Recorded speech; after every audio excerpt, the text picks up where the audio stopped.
When the lights fade and the shadows grow long, we're just singing our song for the people passing by, hoping that you feel the rhythm as the day goes high.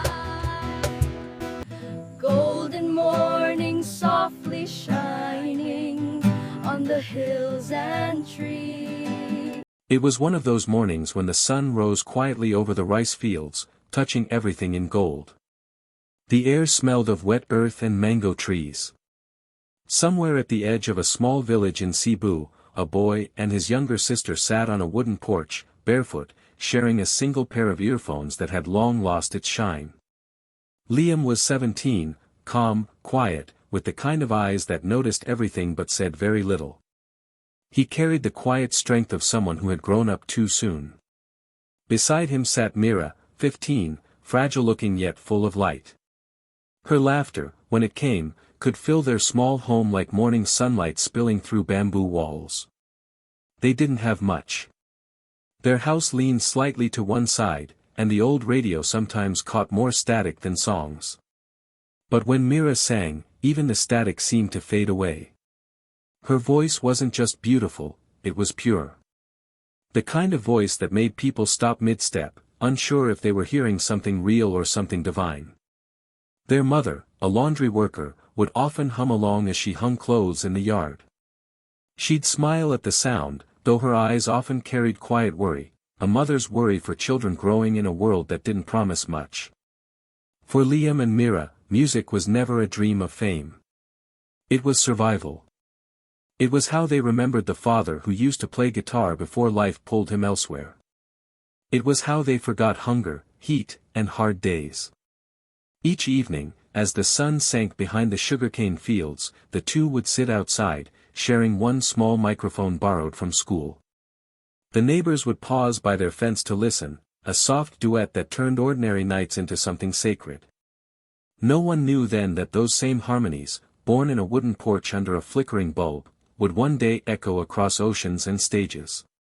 But for now, it was just them, a brother, a sister, and a dream too quiet for the world to hear yet. Hardship rarely arrives with warning. Sometimes it comes quietly, like a shadow stretching across the floor. Other times, it arrives with the roar of a storm. For Liam and Mira, it was both. One evening, dark clouds rolled in faster than anyone expected. Winds tore through the coconut trees, and rain hammered down with a fury the village hadn't seen in years. Their small home shuddered in the storm's grip. The old roof groaned, then gave in, letting water pour in like an open wound. Liam tried to block the leaks with old blankets, but the storm was stronger than any effort a 17-year-old boy could make. Mira held their mother's hand as water filled the floor and lightning split the sky. By morning, the storm had passed, but their life had changed. Their home, already fragile, now carried the scars of the night. Their mother fell ill shortly after. The long hours of work, the constant exhaustion, and the stress of rebuilding had drained every ounce of strength she had. One day she simply couldn't stand. Her breath trembled more than her voice, and the warm smile she always wore faded into something pale and fragile. Liam made the choice quietly, the way he made all his decisions. He left school to work at a construction site, earning enough to buy medicine and rice. His hands, once soft from guitar strings, grew rough from lifting cement bags and broken wood. He never complained. That wasn't who he was. Mira, with her shy heart, began to sing at local gatherings, fiestas, and small street corners. She didn't sing for applause, she sang for survival. Sometimes people left coins in a box near her feet. Sometimes they didn't. But every time she sang, she imagined her voice holding her family together, even when everything else felt like it was falling apart. And slowly, without them knowing, these hardships shaped something powerful within them, a resilience made of equal parts love and loss. A harmony forged through pain. A strength that would one day carry them onto the biggest stage in the world, though at that time, it was just a distant, impossible dream. Sometimes destiny doesn't knock loudly. Sometimes it arrives as quietly as a stranger passing by with a phone in their hand. It happened on an ordinary Sunday afternoon. Liam and Mira were singing at the small marketplace near the town plaza, just two siblings blending their voices against the backdrop of vendors calling out prices and children chasing each other between stalls. Their performance wasn't planned. They had simply stopped to rest, and Mira began humming a tune. Liam joined in. And slowly, as if guided by something unseen, the melody grew. People gathered, not in a crowd, but in a soft circle of curiosity. A tourist, backpack slung over one shoulder, paused near the fruit stand. She listened, entranced. Then she lifted her phone and recorded a short clip, less than a minute, capturing the raw, fragile beauty of the siblings' harmony.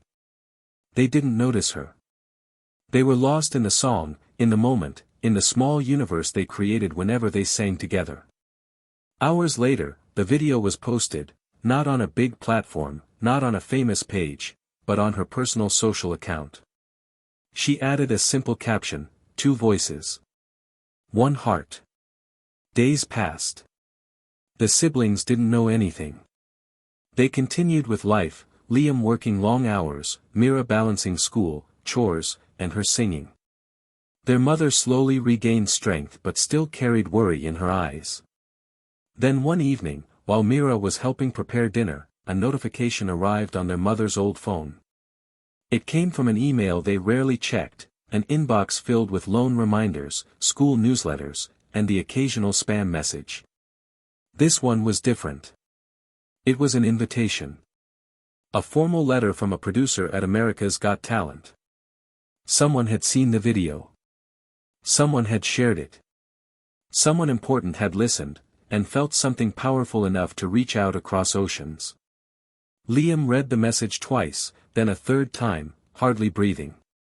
Mira stood frozen, her hands trembling above the bowl of washed rice. Their mother held her chest as if the weight of the moment was too much to contain. Hope, fragile but bright, entered their home like a long-awaited sunrise.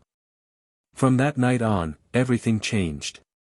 But in the simplest ways, packing borrowed clothes, practicing in neighbors' yards, receiving donations from people who believed in them more than they believed in themselves. The path ahead was uncertain, but for the first time, it felt like the world was opening a door just for them. The doors of the AGT auditorium opened like the entrance to another world. Bright lights washed over the long hallway, and a deep, distant hum filled the air, the kind of sound thousands of people make when they gather with anticipation. Liam and Mira stood at the edge of it all, clutching hands, trying to steady their breaths. They had traveled across oceans, but nothing prepared them for this moment. The stage felt impossibly large, glowing under beams of white and blue. The crowd stretched far into the darkness, a sea of faces, each one waiting for something unforgettable. The siblings felt small, 2 fragile souls standing in a place meant for giants.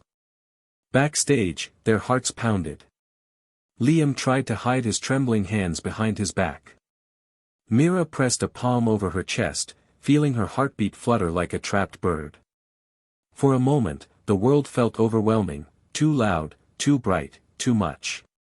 But then, as they always did, they found each other's eyes. One look was enough. They had survived storms far greater than fear. When their names were called, the siblings stepped forward. The stage lights embraced them first, warm, blinding, almost weightless. The judges' table glowed under the spotlights. Simon leaned forward, expression unreadable. The crowd waited in complete stillness. Then the music began, soft, delicate, a single note that felt like dawn breaking after a long night. Liam inhaled deeply, and Mira lifted her chin. Their voices rose together, blending as if shaped by the same breath, the same heartbeat. The first harmony sent a ripple through the room. People leaned in. Some placed their hands over their mouths. Their song, raw, emotional, full of every hardship they had survived, floated across the arena with a purity that felt almost unreal. As the melody climbed, Mira's voice cracked, not from weakness, but from the weight of memory. The audience knew. They felt it. A wave of emotion rolled through the hall. Simon's expression softened. His eyes glimmered with a rare mixture of wonder and disbelief. The world moved quickly after the golden buzzer, faster than Liam and Mira could understand. One moment, they were standing on a stage covered in gold confetti, trembling with disbelief, and the next, they were being guided backstage through a blur of cameras, lights, and voices calling their names. But the real miracle wasn't happening inside the studio. It was happening everywhere else. Within an hour, their performance was uploaded. Within 2 hours, it began to spread. Within a day, it was impossible to escape. The video crossed continents before the siblings even finished dinner that night. People shared it accompanied by words like hope, healing, and the purest duet in AGT history. Reactions poured in, tears, goosebumps, miracles, memories. Filipinos abroad shared it with pride unmatched, writing messages about home, family, and the power of their roots. Clips of Liam and Mira singing together spread across TikTok, Instagram, Facebook, and news pages. Celebrities reposted it. Choirs reacted to it. Music teachers explained why their harmony felt like a heartbeat. Parents played it for their children. Nurses played it in hospital wards. Soldiers watched it during breaks. Thousands wrote about how the performance reminded them of the people they loved, the sacrifices they made, and the dreams they had buried long ago. And across the ocean, in their small Philippine village, their mother watched all of this unfold on an aging phone screen. She sat in the same wooden home that had once leaked during storms, surrounded by neighbors who clapped and wiped their eyes. Every new notification made her cover her mouth in disbelief. Her children, her quiet, humble children, were touching the world in ways she had never imagined. Liam and Mira returned home weeks later. They weren't treated like celebrities, they were welcomed like family. People embraced them with gratitude, not admiration. They had become symbols of hope, proof that even those born into hardship could rise high enough to be seen by the whole world. Their lives didn't become perfect overnight. Fame wasn't their goal. But something had changed, something unbreakable. Their story had become a reminder carved in the hearts of millions. It doesn't matter where you come from. What matters is how brightly your voice chooses to rise.